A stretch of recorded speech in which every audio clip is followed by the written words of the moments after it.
이처럼 성령께서는 우리의 약함을 도와주십니다. 우리는 무엇을 기도해야 하는지도 모르지만 성령께서는 말로 다 표현할 수 없는 간절함으로 우리를 위해 중보 기도를 하십니다. 사람의 마음을 꿰뚫어 보시는 하나님께서는 성령의 생각이 무엇인지를 아십니다.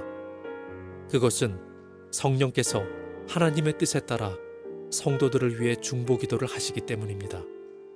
우리는 하나님께서 모든 일을 하나님을 사랑하는 사람, 즉 하나님의 목적을 위해 부름을 입은 사람들의 선을 위하여 하신다는 것을 알고 있습니다. 하나님께서는 전부터 아셨던 사람들을 그분의 아들과 동일한 형상을 갖도록 미리 정하시고 하나님의 아들을 많은 형제들 중에서 맏아들이 되게 하셨습니다. 하나님께서는 미리 정하신 사람들을 부르셨고 부르신 사람들을 의롭다고 하셨고 의롭다고 하신 사람들을 영화롭게 하셨습니다. 이 점에 대해 우리가 무엇이라고 말할 수 있겠습니까? 하나님께서 우리 편이시라면 누가 우리를 대적하겠습니까?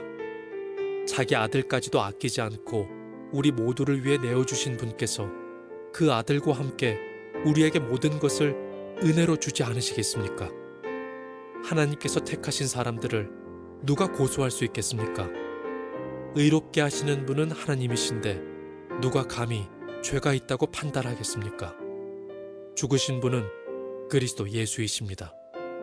그분은 죽으셨을 뿐만 아니라 다시 살아나 하나님의 오른편에 앉아 계시면서 우리를 위해 중보 기도를 하고 계십니다. 누가 우리를 그리스도의 사랑에서 끊을 수 있겠습니까? 환난입니까? 아니면 어려움입니까? 핍박입니까? 그렇지 않으면 굶주림입니까? 헐벗음입니까? 위험입니까? 아니면 칼입니까? 성경에 기록된 것처럼 우리는 하루 종일 주님을 위해 죽음에 직면하고 있습니다. 우리는 도살당할 양과 같은 대접을 받았습니다. 그러나 우리는 우리를 사랑하신 하나님을 힘입어 이 모든 것을 이기고도 남습니다. 나는 확신합니다. 죽음이나 생명이나 천사들이나 하늘의 권세자들이나 현재일이나 장래일이나 어떤 힘이나 가장 높은 것이나 깊은 것이나 그 밖에 어떤 피조물이라도 우리를 우리 주 그리스도 예수 안에 있는 하나님의 사랑에서 끊을 수 없습니다. 많은 사람들이 하나님께서 왜 막아주시지 않지 당황하기도 하고 불만을 갖기도 하고 실망을 하기도 하는데 예수님께서는 단 한 번도 우리를 환난으로부터 고통으로부터 보호해주겠다라는 약속을 하신 적이 없습니다. 오히려 정반대의 말씀을 주셨죠. 세상에서는 너희가 환난을 당하나 담대하라. 내가 세상을 이기었노라. 말씀을 하십니다. 어려움을 당하는 성도들이 푸념처럼 이런 얘기하는 거 들어보셨죠? 하나님 나한테 왜 이러세요? 여러분도 아마 그런 생각을 해보신 분들이 있을 것 같습니다. 이런 푸념 어린 하소연 속에서 우리는 나는 고통으로부터 보호되어야 된다라고 하는 이런 마음이 있는 거죠. 그러나 고통이 피해가는 사람, 고난이 피해가는 사람은 없습니다. 모든 사람들은 고난의 시간을 맞게 됩니다. 하나님이 너무 무책임하신 거 아닌가? 그렇지 않습니다. 고난과 고통은 하나님 때문에 생기는 것이 아니라 우리가 타락하고 깨어진 세상에 살고 있기 때문에 고난의 시간과 환난의 시간이 다가오는 것입니다. 바울이 인간의 타락으로 인해서 하나님의 모든 창조물들이 신음하고 고통한다라는 얘기를 하잖아요. 그러니까 고통으로 얼룩진 깨어진 세상에서 살아가고 있는 믿음의 사람들에게 고난이라고 하는 시간은 어떻게 보면 피할 수 없는 필연의 시간이 되는 것입니다. 그러나 고난 속에서만 들을 수 있는 하나님의 이야기가 있습니다. 고난 속에서만 들려오는 이야기, 그 이야기는 성령의 이야기입니다.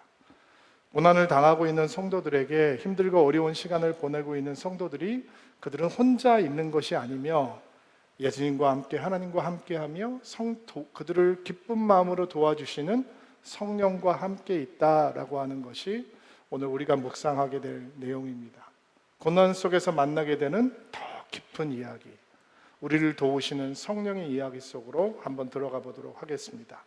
26절과 27절 말씀 개역 개정으로 한번 읽어볼게요. 한 목소리로 읽겠습니다. 시작. 이와 같이 성령도 우리의 도우시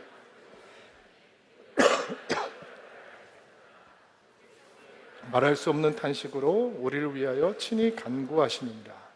마음을 살피시는 이가 성령의 생각을 아시나니 이는 성령이 하나님의 뜻대로 성도를 위하여 간구하심이라.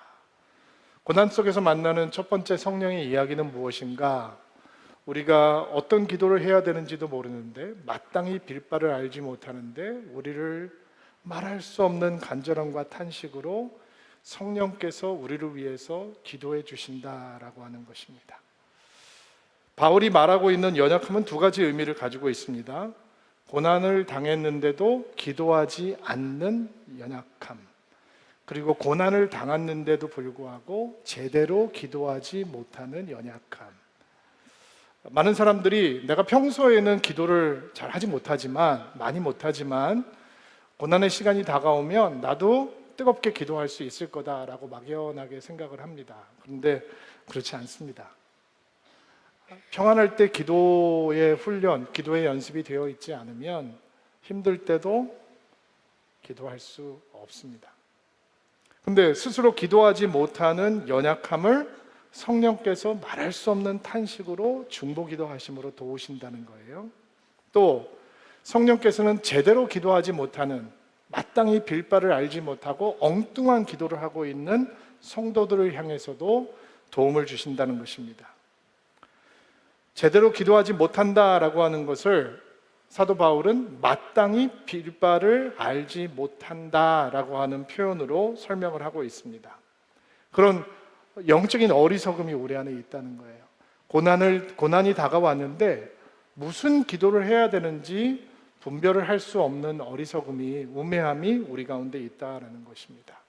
제가 청소년 사역을 할 때 저희 교회에 아주 망나니 같은 학생이 한 명이 있었습니다.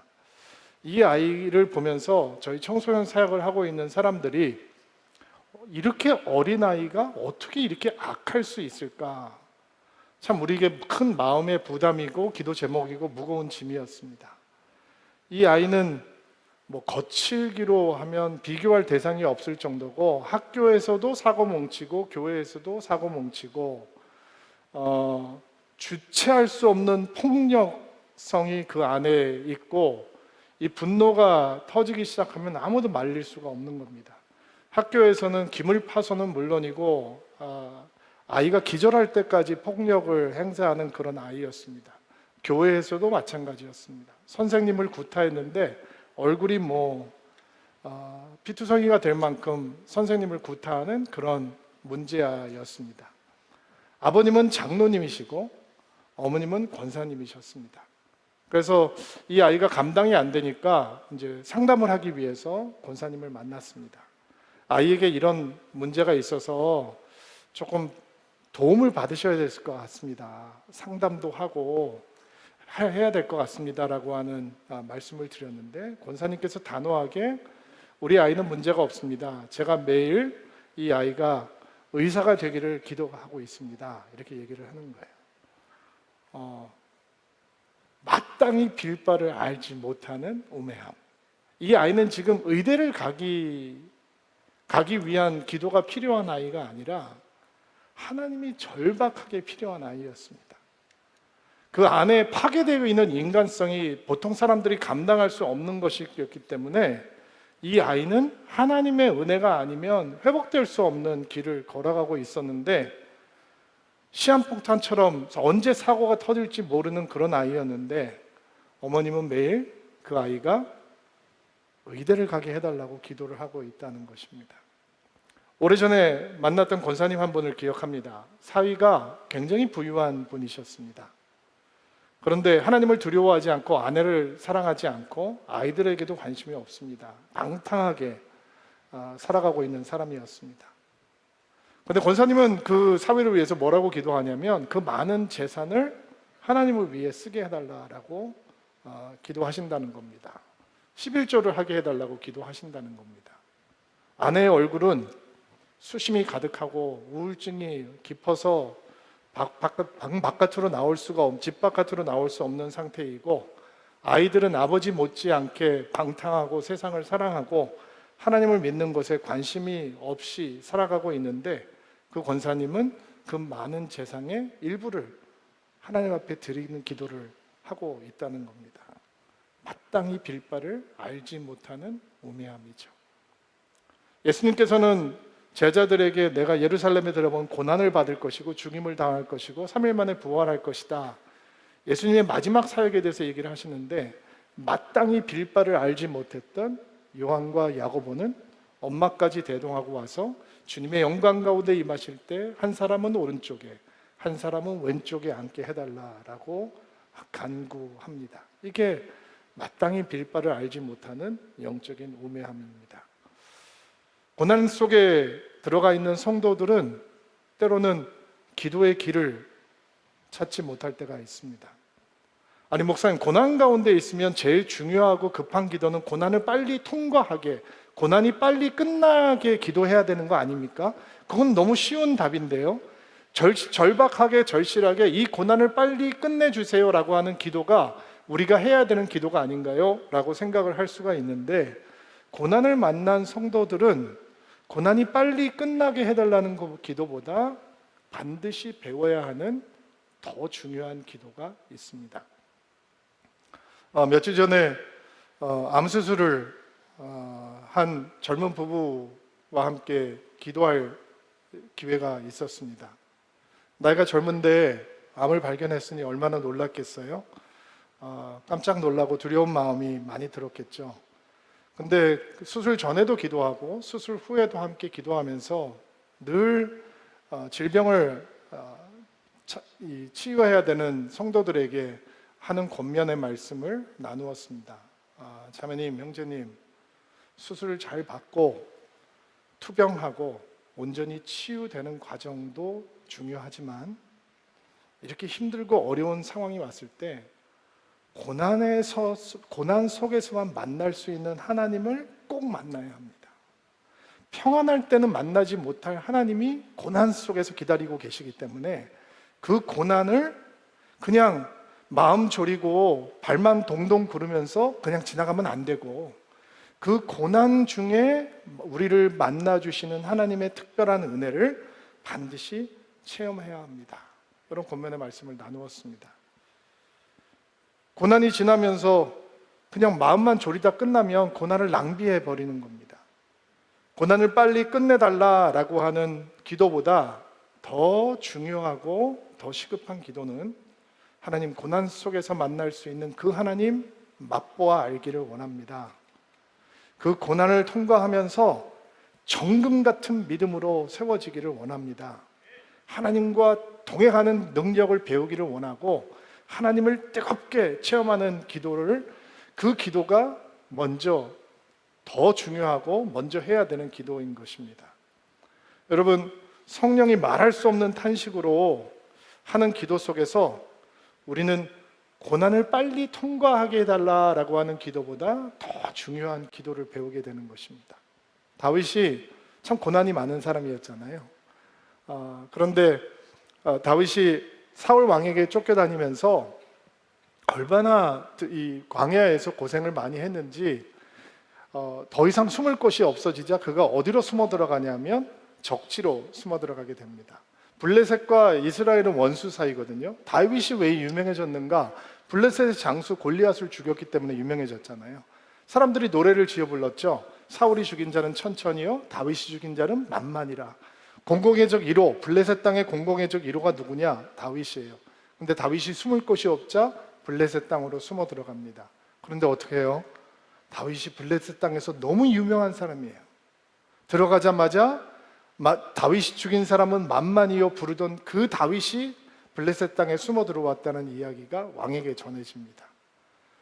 그런데 이 위기를 다윗이 어떻게 모면을 하는가? 수염에 침을 질질 흘리고 벽을 손톱으로 벅벅 긁으면서 미친 사람 흉내를 내서 겨우 살아납니다.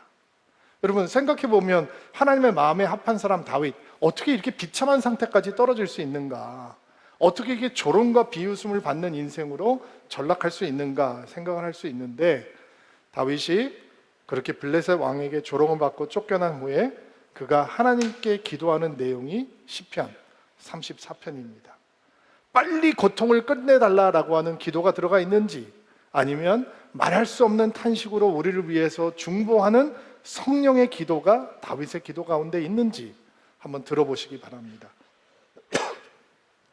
내가 여호와를 송축하며 내 입술로 항상 주를 찬양하리이다. 내 영혼이 여호와를 자랑하리니 공고한 자들이 이를 듣고 기뻐하리로다. 내가 함께 여호와를 광대하시다 하며 함께 그의 이름을 높이세. 내가 여호와께 간구하며 내게 응답하시고 내 모든 두려움에서 나를 건지셨도다. 그들이 주를 앙망하며 광채를 내었으니 그들의 얼굴은 부끄럽지 아니하리로다. 이 공고한 자가 부르짖음에 여호와께서 들으시고 그의 모든 환난에서 구원하셨다. 주님의 여호와의 천사가 주를 경외하는 자를 둘러 진치고 그들을 건지시는도다. 너희는 여호와의 선함을 맛보아 알지어다. 그에게 피하는 자는 복이 있도다. 너희 성도들아 여호와를 경외하라.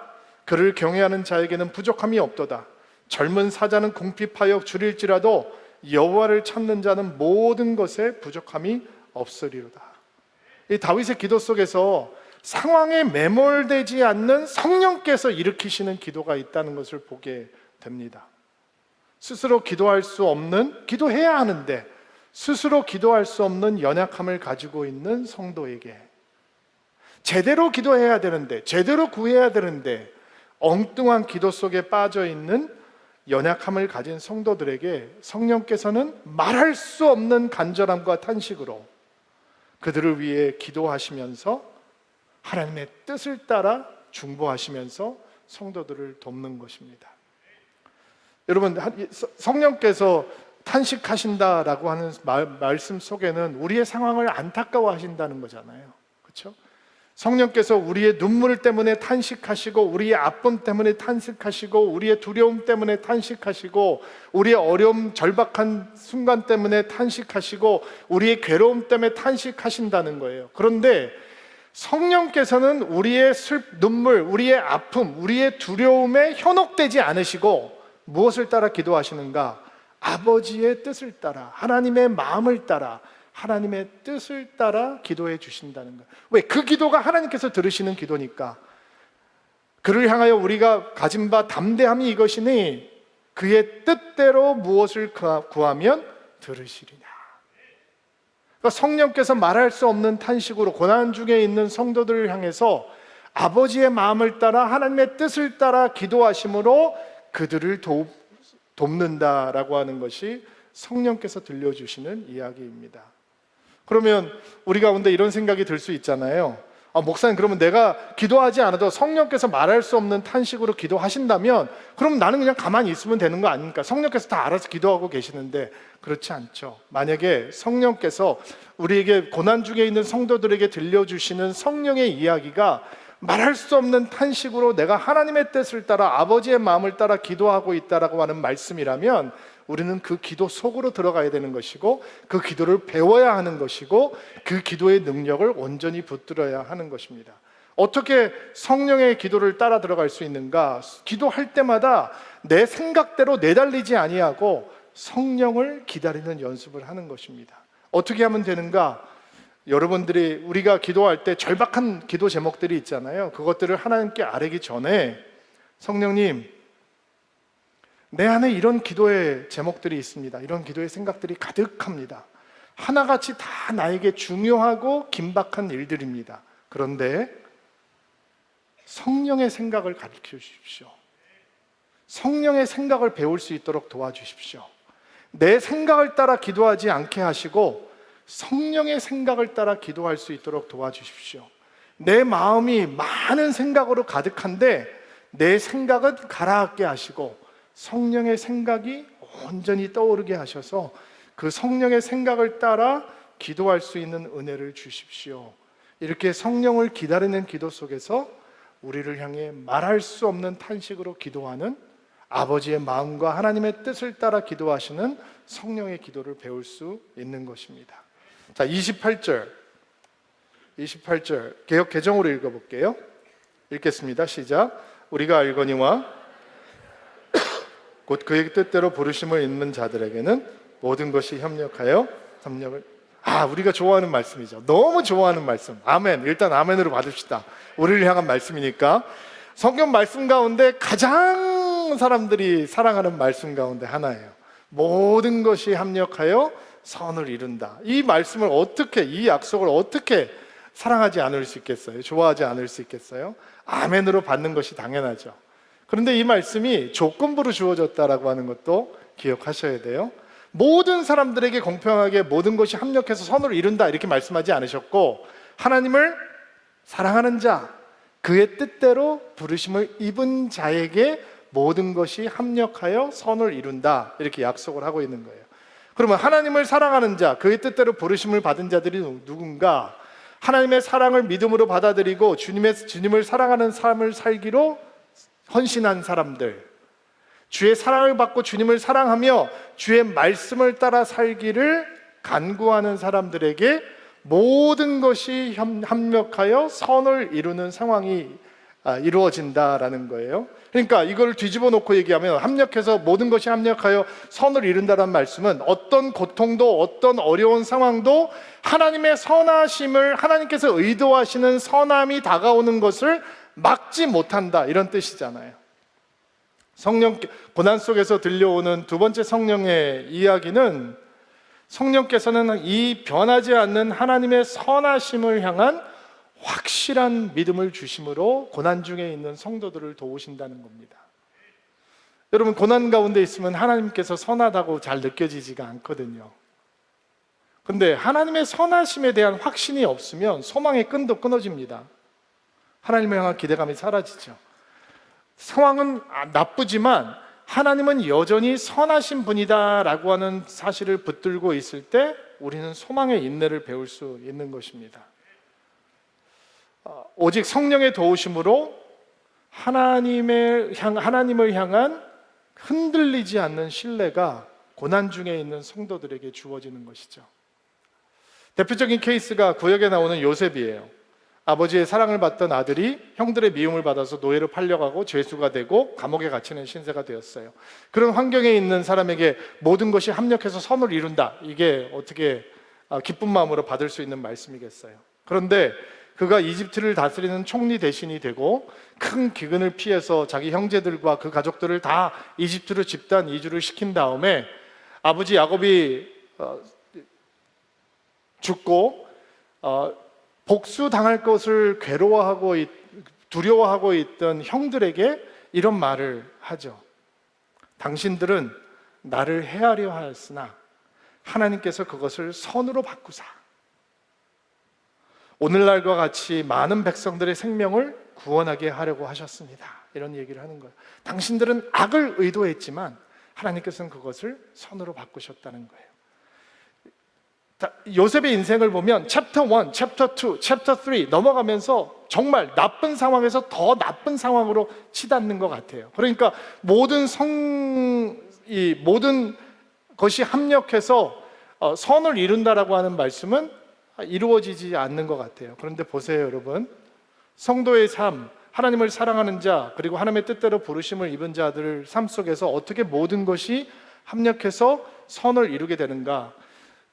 요셉은 자기 가족을 구원하는 구원의 통로예요. 총리 대신이 돼야 돼요. 그러면 가나안 땅에 살고 있으면 안 되는 거예요. 이집트로 가야 되는 거예요. 왜 이집트에 가겠어요? 사랑받는 아들이 왜 이집트로 가요? 그러니까 노예로 팔려서 이집트로 가는 거예요. 보디발의 집에서 노예로 섬깁니다. 노예로 섬기면 절대로 구원자가 될 수 없어요.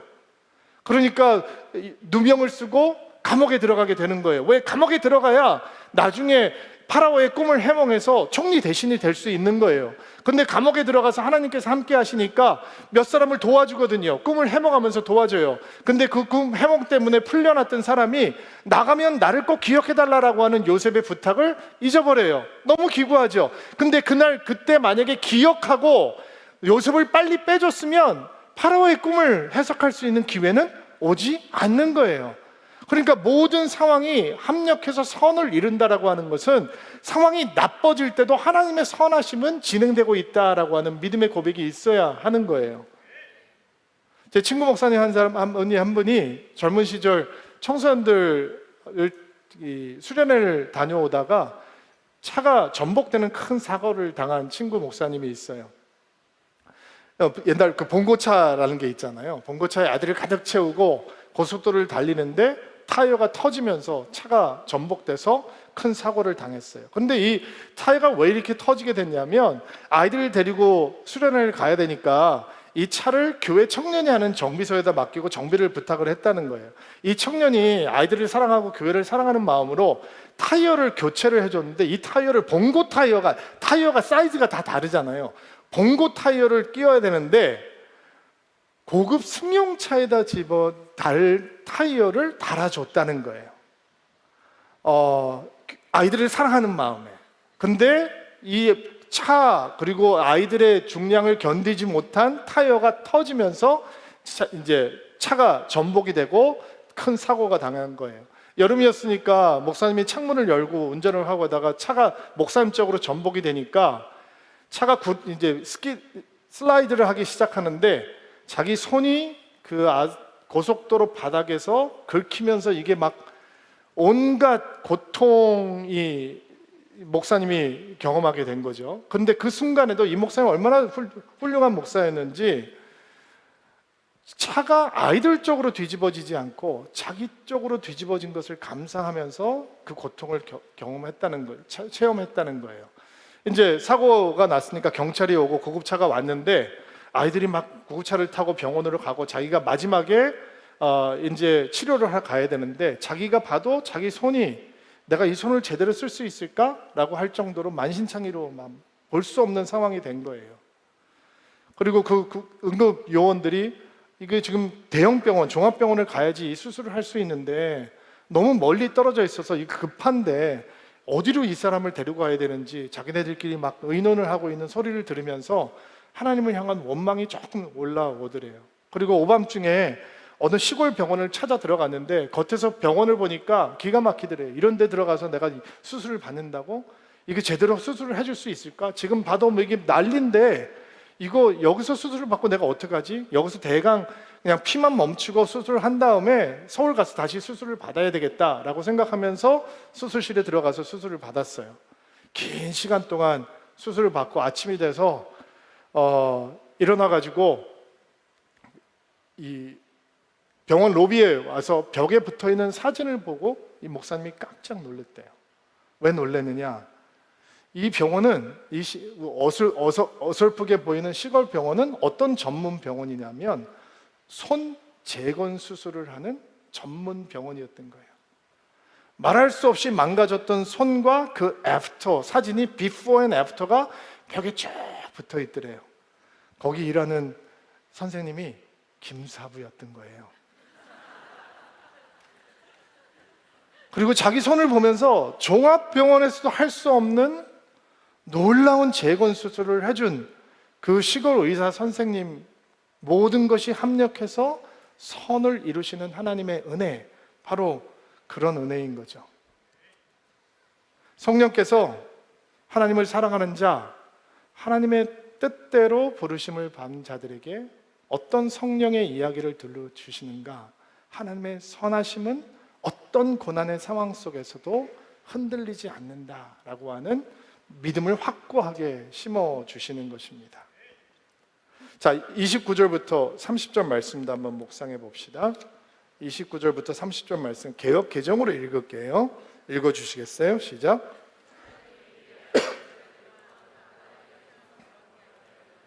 미리 정하셨으니 이는 그로 많은 형제 중에서 맏아들이 되게 하려 하심이니라.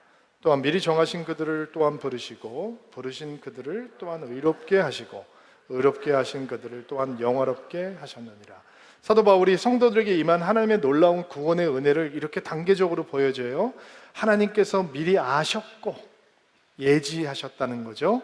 미리 정하셨고 예정하셨다는 거예요. 미리 정하신 자를 부르시고 부르신 자를 의롭게 하시고 의롭게 하신 자를 영화롭게 하셨다. 이 어마어마하고 치밀한 하나님의 구원의 계획이 우리 안에 임했다라는 거예요.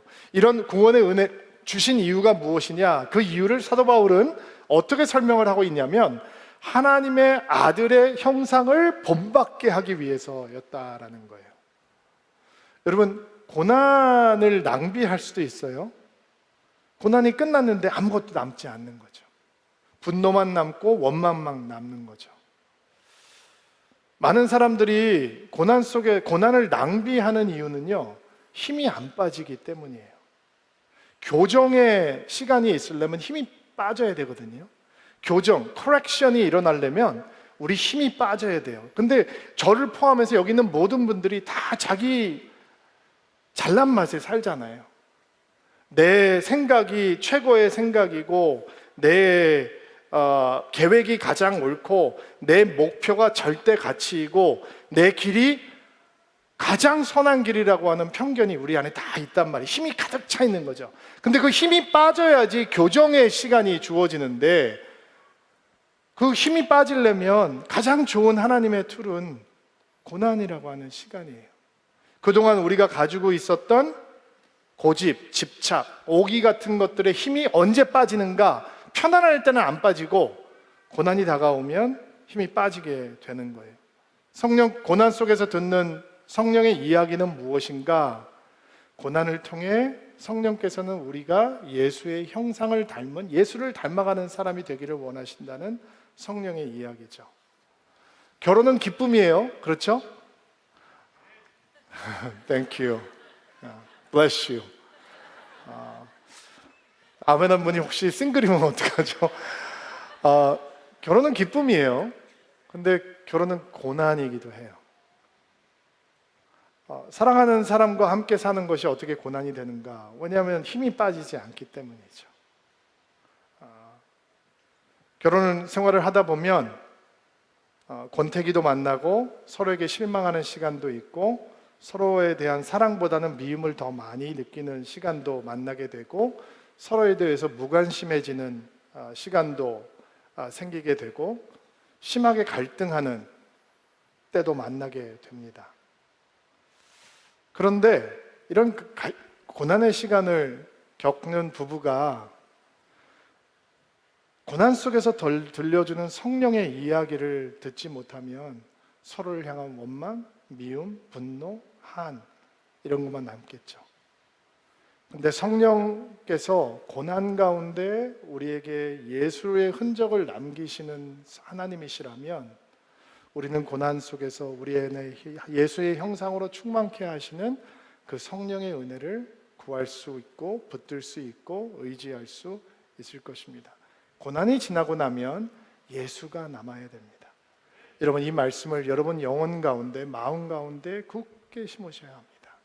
고난을 지날 때 여러분 이 기도를 반드시 해야 합니다.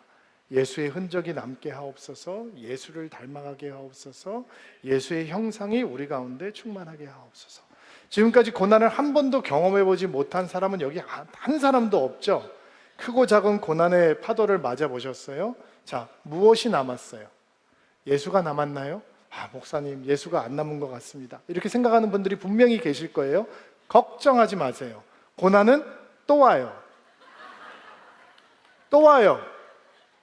만약에 여러분이 지금까지 고난을 낭비하셨다면 다음에 고난을 만나게 되면 예수님의 흔적이 남기를 원합니다.